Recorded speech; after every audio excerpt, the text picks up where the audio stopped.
यानी अगर हम ऐसा माने कि ए कोर्स अगर मैट्रिक है तो बी कोर्स ग्रेजुएशन। अब मैट्रिक में जितना समय होता है, उससे ज़्यादा समय ग्रेजुएशन में नहीं होता है। लेकिन हम कई साल अगर 4 ही है ग्रेजुएशन के, लेकिन वो 4 साल में 10 साल से आगे बढ़ जाते हैं। उस ढंग से ही बी कोर्स। बी कोर्स और ए कोर्स ये पर्सनैलिटी डेवलपमेंट के, सेल्फ डेवलपमेंट के कोर्सेस हैं। ये करने के बाद में सी कोर्स होता है। श्याम मानव चैनल को आपका समर्थन देने के लिए चैनल को जरूर सब्सक्राइब करें। चैनल के नोटिफिकेशन पाने के लिए बेल आइकन भी दबाएं। अंकित कोर्स ए वो सैनी कर इन्होंने रहे सवाल हैं। पूछा है कि हाँ, उनका जो ए कोर्स कोर्स है बी वो में क्या कर रहे होता है और हैं, वो तो क्यों बी करना कोर्स में चाहिए? क्या होता है? आपका जब ए कोर्स खत्म होना शुरू होता है, यानी आखिरी का जो जो दिन होता है, उस समय में आपको बी कोर्स में क्या-क्या होता है, वो विस्तार से कहा जाता है। इसलिए आपको तो उसका जवाब मिल ही जाएगा। अब जिन्होंने ए बी कोर्सेज़ नहीं किए हैं, ए कोर्स में हम personality development through self hypnosis सीखते हैं। इसके लिए पर्सनैलिटी डेवलपमेंट के लिए आवश्यक जो चीज़ें हैं, वो सभी चीज़ें इसमें बहुत ही व्यवस्थित ढंग से हम सीखते हैं। जिसमें सम्मोहन प्रक्रिया सीखते हैं, उसके द्वारा हमारे पर्सनैलिटी चेंजेस कैसे हम लाएँ, इसके लिए कैसे सजेशन दें, प्रैक्टिस करें, ये सीखते हैं। इसके साथ में हमारे विचार करने की प्रक्रिया कैसी होनी चाहिए, कौन से विचारों को हमने स्वीकारना चाहिए, ये सभी बातें एक कोर्स में बहुत ठीक ढंग से विस्तार से आती हैं। ए कोर्स में बी कोर्स की जानकारी दी जाती है। मैं हमेशा कहता हूँ कि अगर मुझे संभव होता तो मैं ए और बी कोर्स कंबाइन लेता, लेकिन वो बहुत लंबा हो जाएगा। और ए कोर्स की कुछ प्रैक्टिस थोड़ी बहुत होने के बाद में बी कोर्स करना, समझना भी आसान हो जाता है। इसलिए हमने ये दोनों पर्सनैलिटी डेवलपमेंट के, सेल्फ डेवलपमेंट के कोर्सेस हैं। इसके 2 हिस्से किए। उसके पीछे प्रैक्टिकल अप्रोच था, व्यावहारिक भी बातें थी। एकदम से इतने फीस भरकर लोगों को आना संभव ना हो, इतने दिन साथ में निकालना संभव ना हो, और एक स्टेप प्राप्त करने के बाद में आगे बढ़ना ज़्यादा अच्छा होता है। ये तीनों बातें समझकर इसके 2 हिस्से किए गए। एक कोर्स करने के बाद में अगर हम मानते हैं कि पर्सनैलिटी डेवलपमेंट के क्षेत्र में हमने एक कदम आगे बढ़ाया है या फिर एक दालन पार किया है, तो बी कोर्स एकदम से 4-5 दालन आगे ले जाता है, क्योंकि वो ए कोर्स के कंधे पर खड़ा है। बी कोर्स के थियरी में हम बहुत डेप्थ में जाते हैं।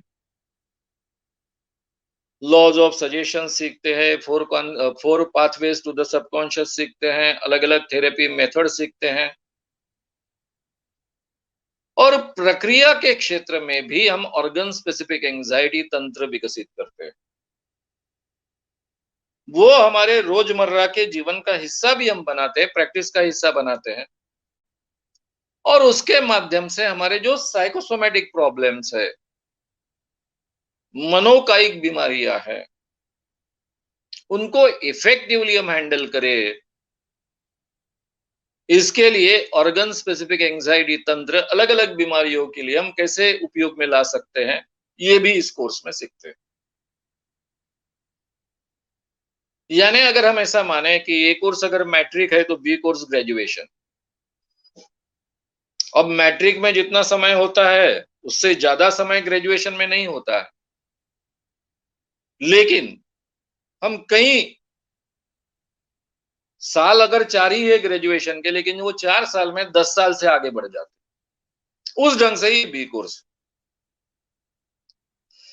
बी कोर्स और ए कोर्स ये पर्सनैलिटी डेवलपमेंट के, सेल्फ डेवलपमेंट के कोर्सेस हैं।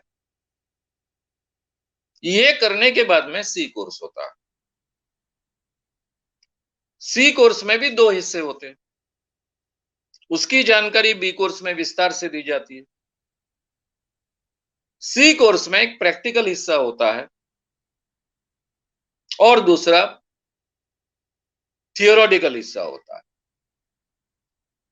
तो सी कोर्स के लिए मुझे बहुत मेहनत लेनी पड़ती थी। कभी-कभी होते थे। कई लोग आते थे और मेरी इच्छा थी कि उसका उपयोग लोगों ने करना चाहिए लोगों के लिए। बाद में कई लोग प्रैक्टिस नहीं करते थे, फिर मैं पूछता था कि तुम इतना खर्चा कर क्यों कोर्स में आए हो? वो तो बोले पहले से हमारा तय था कि हम प्रैक्टिस-वैक्टिस तो करने वाले नहीं हैं। ना हमारे पास इतना समय है, लेकिन ये नॉलेज जो है वो हमें प्राप्त करना था। और इसलिए पहले 2-3 बैचेस मेरी कंबाइन बैचेस हुई ए और उसमें सी में पार्ट 1 पार्ट 2 नहीं था। और फिर मैंने उसके 2 हिस्से बनाने शुरू कर दिए कि जिन लोगों को लगता है कि ये थियोरेटिकल जो नॉलेज है, जो करीबन 100 किताबें पढ़कर भी हमें प्राप्त होना कठिन होता है, इतना नॉलेज अगर 15 दिन के कोर्स में हमें मिलता है, तो हमने वो करना चाहिए। तो ऐसे लोगों के लिए पार्ट 1 है कि जो शायद आगे चलकर इसकी प्रैक्टिस ना करें। और जो लोग चाहते हैं कि सम्मोहन उपचार प्रक्रिया दूसरों के लिए भी हम उसका उपयोग करें, उनके लिए पार्ट 2 ज्यादा प्रैक्टिकल सेशन से भरा हुआ है। यानी अभी ऑनलाइन होने के बावजूद भी हमको वो 4-5 दिन के सेशंस प्रैक्टिकली किसी हॉल में किसी जगह पर लेने पड़ेंगे। तो इस ढंग से 15-15 दिन का यानी 15-15 दिन का अभी तक का सिस्टम था।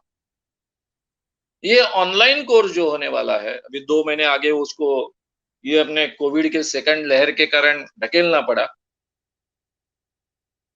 सभी हमारी यंत्रणा से लेकर सभी चीजें चरमरा गई थी और तबीयत से वो कोर्स हो, इसलिए 2 महीने आगे अभी उसकी डेट शिफ्ट की गई है। तो शायद ये 15 दिन से भी ज्यादा दिन का होगा। तो ये पार्ट 1 पार्ट 2 होता है। ये हो गए सम्मोहन प्रक्रिया के कोर्सेस। वैसे मैंने तय किया था कि स्टेज प्रोग्राम का भी कोर्स किया जाए कि लोगों को सम्मोहन में डालकर उन पर कैसे प्रयोग किए जाए। लेकिन वो मैंने कभी लिया नहीं, क्योंकि थेरेपी के क्षेत्र में दूसरों पर प्रयोग करना अच्छा नहीं माना जाता है। मैंने भी करने वो छोड़ दिए। अब केवल मैं सी कोर्स के जो पार्टिसिपेंट्स होते हैं उनके लिए वो करता हूँ। जब रेसिडेंशियल कोर्स होता है उस समय में वो करता हूँ। वहीं तक उसको सीमित रखा है, क्योंकि जो सम्मोहन में अलग-अलग फेनोमेनॉन्स होते हैं वो भी इंसान को समझने चाहिए इसलिए। तो मुझे लगता है ये जानकारी मैंने आपके सामने शॉर्ट में दी। विस्तार से आपका कोर्स जब खत्म होने को आएगा, तब उसमें ऑलरेडी ये जानकारी दी गई है। श्याम मानव चैनल को आपका समर्थन देने के लिए चैनल को जरूर सब्सक्राइब करें। चैनल के नोटिफिकेशन पाने के लिए बेल आइकन भी दबाएं।